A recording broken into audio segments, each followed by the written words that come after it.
Hello बच्चों, let's read the question. Network PQRS figure 3.147 is made as under PQ has a battery of 4 volt and negligible resistance with positive terminal connected to P. QR has a resistance of 60 ohm. PS has a battery of 5 volt and negligible resistance with positive terminal connected to P. RS has a resistance of 200 ohm. If a millimeter of 20 ohm resistance is connected between P and R, calculate the reading of the milliammeter. Here a diagram is given and we have to calculate the reading of the milliammeter which is connected between P and R. Now to answer this question, first we will discuss here the key concept, and here the key concept will be Kirchhoff voltage law which is given as कि हमारे पास यहाँ पे किसी भी loop में जितनी भी बैटरी दे रखी होती है उन सब का जो EMF का सम होता है that is always equal to the sum of the voltage drop. Now according to the question हमारे पास यहाँ पे जो सर्किट दे रखा है उसमें दो लूप फॉर्म हो रहे हैं, एक तो PSRP और दूसरा PRQP के बराबर. तो इसके करस्पॉन्डिंग हम यहाँ पे दोनों में KVL का यूज करेंगे. So we can use here loop PSRP.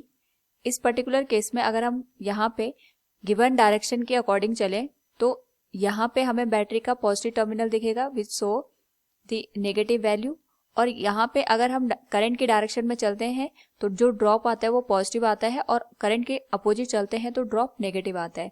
इस केस में जो SR है that is along the direction of the loop, तो ये यहाँ पे पॉजिटिव आ जाएगा. It will become 200 into I minus I1.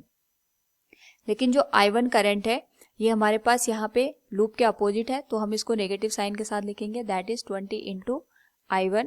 Solve करने पे ये वैल्यू बन जाएगी -5 इक्वल्स 200 I माइनस 220 I1 के बराबर. This will be the equation. Now यहाँ पे अगर हम नेगेटिव साइन को एडजस्ट करें तो वैल्यू आ जाएगी 5 इक्वल्स 220 I1 माइनस 200 I1 के बराबर. This will B equation number first. इसी तरीके से अगर हम बात करें यहाँ पे लूप PRQP में, इस पर्टिकुलर केस में अगर हम KVL का यूज करें तो हमारे पास यहाँ पे बैटरी का नेगेटिव टर्मिनल है तो हम इसको पॉजिटिव वैल्यू के साथ लिखेंगे. दैट विल बी 4 इक्वल्स 20 ओम में जो ड्रॉप आएगा that will B 20 into I1.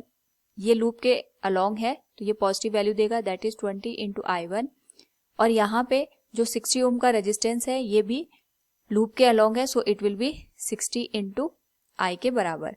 Now यहाँ से अगर हम इस इक्वेशन को सेकंड माने और फर्स्ट इक्वेशन के साथ इसको सॉल्व करें तो वी कैन से हियर हमें यहाँ पे बेसिकली I1 की वैल्यू चाहिए. उसके लिए हम यहाँ पे जो I है इसको यहाँ से रिमूव कर देंगे.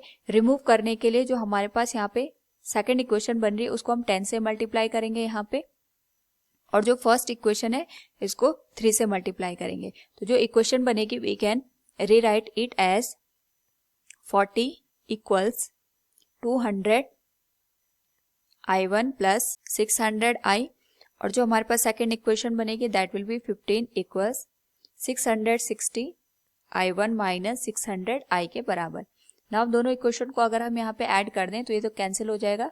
जो ये वैल्यू बचेगी it will B 55 equals 860 I1 के बराबर. सो फ्रॉम हियर जो हमारे पास I1 की वैल्यू आएगी that will B 55 divided by 860. इसको सॉल्व करने पे वैल्यू आ जाएगी 0.06395 एम्पियर के बराबर. और हम इसको लिख सकते हैं यहाँ पे 63.95 इंटू 10⁻³ एम्पियर के बराबर. 10⁻³ का मतलब हो गया ये मिली को इंडिकेट कर रहा है तो अप्रोक्सीमेट हम इसकी वैल्यू लिख सकते हैं 64 milli ampere. This will be the reading of the milliammeter. So from the given question calculate the reading of the milliammeter. It will be 63.9 milli ampere और approximate 64 milli ampere. Hope all you understood it. Thank you and best of luck.